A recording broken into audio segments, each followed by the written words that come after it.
High everyone, म चाहिँ योजना अधिकारी फ्रम नेपाल। हाल चाहिँ म अस्ट्रेलियामा छु र मैले मेरो आफ्नो कन्टेन्ट क्रिएसन जर्नी सुरु गरेको छु। यो जर्नी सुरु गरेको पनि त्यस्तै 2-3 महिना भयो होला, सायद 3 महिना चाहिँ कम्प्लिट भयो जस्तो लाग्छ, त्योभन्दा बढी चाहिँ भएको छैन। मैले आफ्नो जर्नी स्टार्ट गर्दाखेरि चाहिँ मसँग जम्मा 4वटा प्रडक्टहरूबाट सुरु गरेको थिएँ। टोनर, मोइस्चराइजर, सनस्क्रिन र एउटा सेरम थियो। त्यस पछाडि कति धेरै गिभअवेहरूमा पार्टिसिपेट गरेँ। मेरो फर्स्ट नयाँ प्रोडक्ट, फर्स्ट गिभअवे भनेको चाहिँ स्टाइलभानाबाट समबाइमीको एउटा रेटिनल सेरम अनि एउटा चाहिँ त्यो समबाइमीको क्रिम पाएको थिएँ। त्यसरी नै 4वटा प्रोडक्टबाट सुरु गरेको मेरो जर्नीले अहिले मैले झन्डै नै मेबी 10-15वटा ब्रान्डसँग कोलाब्रेसन गरिसकेँ होला र गिभअवे पनि उति नै जितिरहेको छु।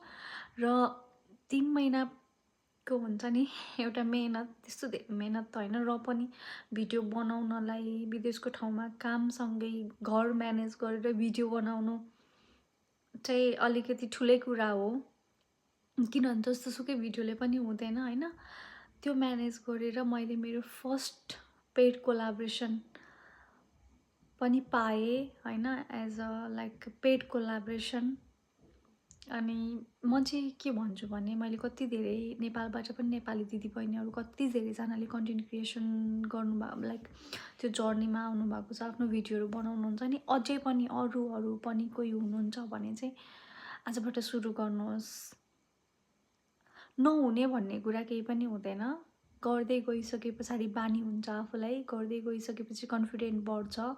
म पनि जानी नजानी लाइक हुन्छ नि, क्यामेराको अगाडि बोल्न धेरै गाह्रो हुन्छ। त्यहीमाथि मैले आफूलाई इम्प्रुभ गर्नलाई म पनि इङ्ग्लिस ल्याङ्ग्वेज चाहिँ प्रयोग गरेर भिडियो बनाउँछु। कति धेरै मिस्टेक भइरहेको हुन्छ, कति धेरैजनाले त भिडियो बनाउन पनि आउँदैन भनेर हाँसी पनि रहनु भएको होला। तर पनि दुनियाँको केयर नगरिकन आफूले आफूमा हुन्छ नि, म गर्न सक्छु भन्ने आँट बोकेर हिँड्यो भने चाहिँ केही हुन्छ। मैले मेरो जर्नीमा यसरी पेड कोलाब्रेसन पाउँछु होला भनेर सोचेको पनि थिइनँ।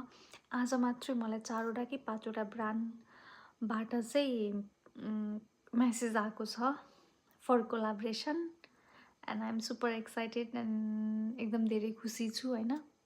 सो मेरो यो नयाँ युट्युब च्यानल हो, सबैजनाले सब्सक्राइब गरिदिनु होला। म पनि हजुरहरूको गरिदिन्छु। हस् त, बाई बाई। मेरो कुरा सुनिदिनु भएकोमा थ्याङ्क यू।